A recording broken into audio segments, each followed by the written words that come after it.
আসসালামু আলাইকুম ওয়া রাহমাতুল্লাহি ওয়া বারাকাতুহু। আলহামদুলিল্লাহ ওয়াসসালাতু ওয়াসসালামু আলা রাসূলিল্লাহ ওয়া বা'দ। সুপ্রিয় দর্শক, সূরাতুল ফাতিহা কোরআনে কারিমের এমন একটি সূরা যার সাথে আমরা সবচেয়ে বেশি পরিচিত। যে বিষয়টি মানুষের সবচেয়ে বেশি পরিচিত হয়ে থাকে, যে বিষয়টি মানুষের সবচেয়ে কাছের হয়ে থাকে, সে বিষয়ের মর্যাদা এবং মাহাত্ম্য মানুষ খুব কমই উপলব্ধি করে থাকে। সূরা ফাতিহার ক্ষেত্রে একই ঘটনা ঘটেছে। সূরাতুল ফাতিহার মর্যাদা যত বেশি, আমাদের কাছে সেটি ততই সাধারণ সূরা। অথচ প্রিয় নবী সাল্লাল্লাহু আলাইহি ওয়াসাল্লাম এই সূরা প্রসঙ্গে বলেছেন যে কোরআনে তো নয়, এমনকি কোরআনের পূর্ববর্তী যে সমস্ত আসমানি গ্রন্থ ছিল, তাওরাত, জবুর, ইনজিল, তার কোনোটিতেই সূরায়ে ফাতিহার সমকক্ষ অর্থাৎ মর্যাদার দিক থেকে সূরায়ে ফাতিহার সমতুল্য কোনো সূরা বা কোনো অংশ নাজিল হয়নি। আবু সাঈদ খুদরি রাদিয়াল্লাহু তাআলা আনহু বর্ণনা করেছেন যে প্রিয় নবী সাল্লাল্লাহু আলাইহি ওয়াসাল্লাম তাকে সূরায়ে ফাতিহা শেখাবার সময় বলেছিলেন যে এটি হলো কোরআনে কারিমের যত সূরা আছে তন্মধ্যে থেকে সবচেয়ে আযম, সবচেয়ে মহৎ, সবচেয়ে মহান এবং সবচেয়ে মর্যাদার দিক থেকে শ্রেষ্ঠতম সূরা।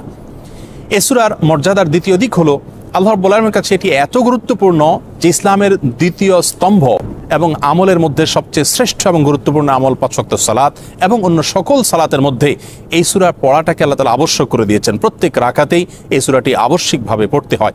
কত গুরুত্বপূর্ণ হলে প্রত্যেক রাকাতেই আল্লাহ রাব্বুল আলামিন সূরা ফাতিহার আবশ্যক করে দিয়েছেন আমাদের জন্য পাঠ করাটাকে। এখান থেকে সূরা ফাতিহার মর্যাদা বোঝা যায়। সূরাতুল ফাতিহাকে উম্মুল কোরআন বলা হয়। উম্মুল কোরআন মানে হলো কোরআনের মূল। কোরআনের মূল বলার একটি কারণ এটি যে এই সূরার মধ্যে আল্লাহ রাব্বুল আলামিনের রুবুবিয়্যাত তথা আল্লাহ তাআলা রব হওয়ার বিষয়ে স্বীকারোক্তি রয়েছে। এই সূরার মধ্যে আখিরাতের প্রতি ঈমান আনয়নের বিষয়টি রয়েছে।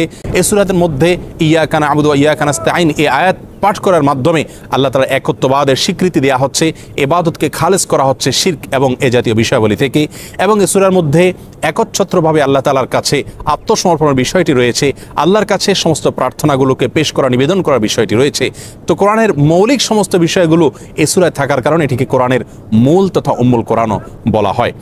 সূরাতুল ফাতিহার আরেকটি বৈশিষ্ট্য হলো জিবরিল আলাইহিস সালাম আমাদের প্রিয় নবী সাল্লাল্লাহু আলাইহি ওয়াসাল্লামকে বলেছিলেন, আমি আপনাকে আল্লাহর পক্ষ থেকে দুটি নূর তথা আলোর সুসংবাদ দিচ্ছি। তার একটি হলো সূরাতুল ফাতিহা আর আরেকটি হলো সূরাতুল বাকারার শেষের আয়াতসমূহ। অর্থাৎ এগুলোর মধ্যে আল্লাহ রাব্বুল আলামিন নূর তথা আলো রেখেছেন, যে আলো দিয়ে আমরা পথ চলতে পারি দুনিয়া এবং আখিরাতে। সূরাতুল ফাতিহার ৫ নম্বর বৈশিষ্ট্যের বিষয় হলো যে এটিকে সূরাতুশ শিফা তথা আরোগ্য লাভের সূরা বলা হয়ে থাকে।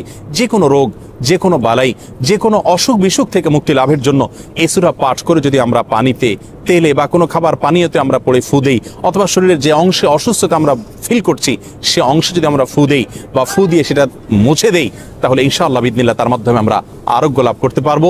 প্রিয় নবী সাল্লাল্লাহু আলাইহি ওয়াসাল্লাম সহ পরবর্তীতে সাহাবায়ে কেরাম এবং তৎপরবর্তী যুগে বিভিন্ন মনীষীগণ এই সূরা আমল করে বিভিন্ন রোগবালাই থেকে অলৌকিকভাবে এবং বিস্ময়করভাবে মুক্তি লাভ করেছেন।